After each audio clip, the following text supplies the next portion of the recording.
Hey everyone, I'm here to teach you guys how to make this delicious pineapple pico de gallo steak. It's really good. My family absolutely loves it. I've only made it one time before, but it was an absolute success the first time around. So I know this is going to be an all-time favorite going forward. And I'm here to teach y'all how to make it. Also, I'll talk about some of the things I've learned along the way on cooking, just some little tips that might work for you. You can choose to use them if you'd like. But here we go. I'm going to show you guys how to make this delicious steak.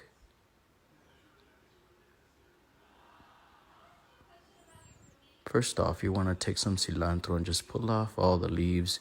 You can choose to include the stems. As you can see, I'm doing two containers. One of them is going to be for the actual pico de gallo that goes on top. The other one is going to be for the marinade. The left side's for the marinade. So I'm just basically doing the same thing on both, adding the same amount. You can pretty much do it to your taste. I love cilantro. That's why you see a lot of cilantro. It packs a lot of flavor. And then here I'm using red onion instead of yellow or white. You can choose either one you'd like, of course. As you can see here, I cut it in half and I peeled off this first layer of skin. I think that's always the easiest way for me to cut open an onion. There I am doing the other half. So the reason I chose red onion is for the color and the flavor. I like the flavor, but really the color, I just like the way it looks with the pico. It looks way better with the red onion. But here I go. I'm cutting off the edges there and the root. I don't know if you know, but the root actually is what contains most of the fumes that make you tear up when you cut onions. You'll still tear up a little, but not as much as if you just cut off the root completely. It will help tremendously with the fumes. But as you saw there, I'm cutting it in a certain way. I'll do it multiple times so you can see how I cut the onion. Basically, I cut it in half, peel the skin, and cut it into sections like you saw. I'll do it again so you can see it. I'll actually do it a lot closer shot when I do the tomato. It's basically the same with the tomato. As you can see, the left side, I didn't cut it all the way because that one's going in the blender as our marinade. So it just needs to be cut up a little bit so it fits in the blender. And then here's the other onion. I did use 2 onions for the 2 picos that I'm doing there. Peeled off the skin again. Cut off that root, and then see I just split that one into quarters. And here I am pulling off the last half I have here. Cut off that stem again, and then as you can see I do like a cross cut there, and then I do the sides. You'll have a closer view when I do the tomato.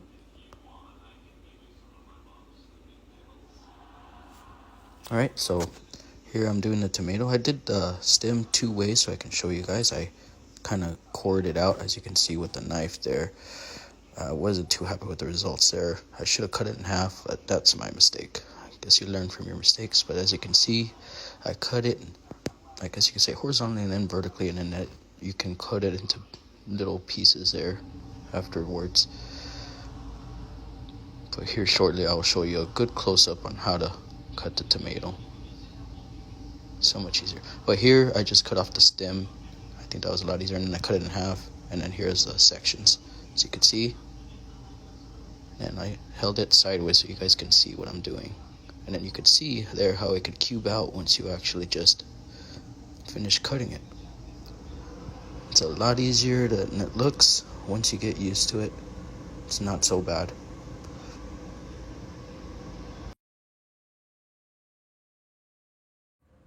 I do believe I did about 3 tomatoes each one. There it is. I cut it into sections again, and then like that.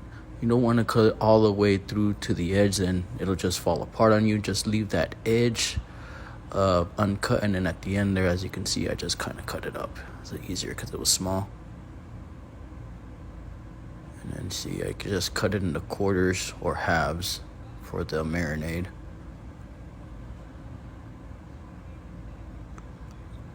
And then next we of course got the jalapenos. I do believe I did 3 or 4 on each one.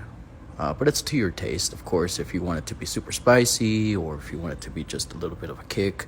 I have kids that are going to eat this, so I, de-seeded it, took out most of the insides, and I did a little bit just for a little bit of the kick, for the flavor, and of course the color in the pico. Can't forget the jalapeno.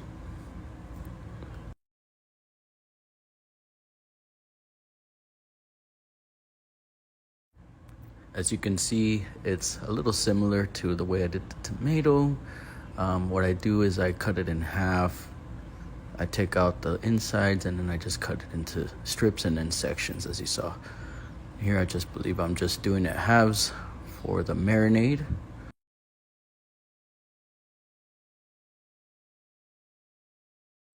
Next, we add just 1 lime. Normally, I would use more than 1 lime on a pico, but since we're doing a pineapple pico, we don't want the lime to overwhelm the flavor. So we're just going to add a little just to get that lime flavor that pico classically has. Of course, it's still really good like that. The reason I chose to add pineapple is pineapple actually makes a great marinade for steaks.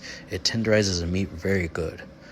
But here we are, I'm just mixing it up to get that. See those colors? You see why I added the red onion, how it just pops, all that green, red, everything. And then I add, of course, the seasoning. Here's the salt. In retrospect, I really wish I would add a little more salt to the marinade or pre-season the steaks. I will, of course, incorporate that next time.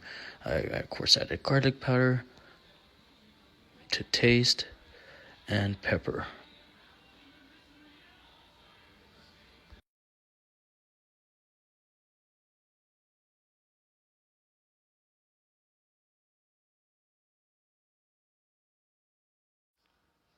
Just give it a little mix there to get those seasonings mixed up.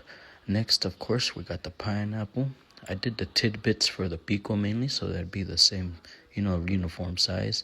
I did drain the liquid into both, mainly into the marinade, but just a little bit into the pico.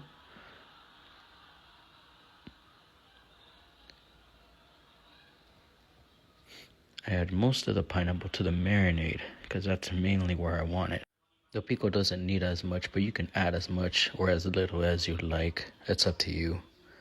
As you can see here, I added a lot more pineapple, not just the tidbits. And then, of course, we just do it to the blender here. Just blend it all. And you'll see like a pinkish green. It's kind of weird because at first you'll see it's just pink, which is great. It's fine. And that's mainly because of the red onion and the tomato. But eventually, after it sits, you'll see in a little bit, it has a more of a greenish tint. But that's fine. And it smells super good. You'll see what I mean when you make it.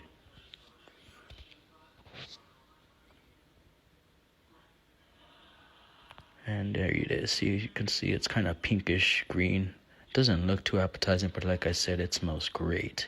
And then here's another little thing that I've looked for. As you can see, all that fat on those steaks. That's what you want to look for on those steaks. That marbling, that's flavor right there. That's perfect. So we just lay in some steaks here to marinate. I put a little bit on there and just kind of flip the steaks around to make sure incorporate all sides with that steak. So I did that throughout. I made a bunch of steaks, so that's why you see a big old container full of steaks. They're all marinated. I did let them marinate for an hour and a half. I do recommend that you not let it marinate for too long because pineapple does break up the steak pretty good, and it'll start to become mushy if you do it too long. So I would say 2-3 hours at the most. You don't want to do too much, but that's up to you. And as you can see, we're getting our grill on now. And here I'm just going to the grill here. I'm going to show y'all a trick that I learned from my father-in-law. As you can see there, I kind of wiped the other steak with the first steak as I flipped. That's getting all those juices that are on top on the other steak. That's all flavor. Like I said, that's an awesome trick that I learned from my father-in-law. So thank you. And we're going along here. We're getting that good sear on both sides. You can start to see that really nice color on the steaks. A little close-up shot so you can see.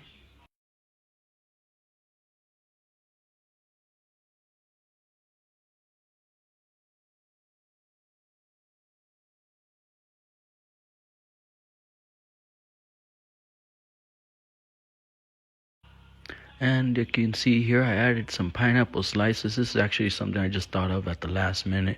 Throw some kosher salt on them, and I'll tell you, they candied so delicious, and it was just like, wow.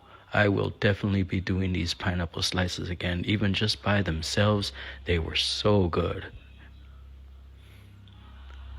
So see, as you can see, I kind of did the same thing with those juices from the steak. I threw them on top of the pineapple and the other steaks so we don't lose any of those juicy flavors.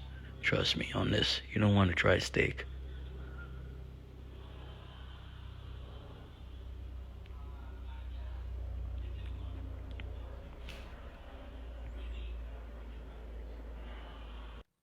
And here I'm going to show you guys how I sear the steak to get that delicious crust.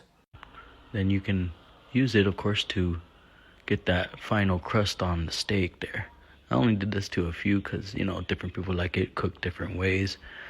But yeah, you get that excellent steak crust on it when you're able to sear it like this.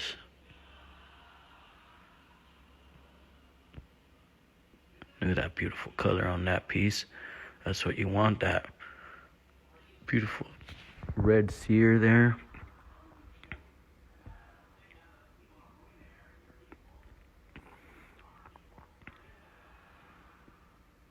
And you can see me here assembling. I did a bed of pineapple. You don't have to do this extensively, but I just wanted to kind of present it to y'all in a very good way. And of course, you saw my hairy arm there. Trust me, there was no hair in the food.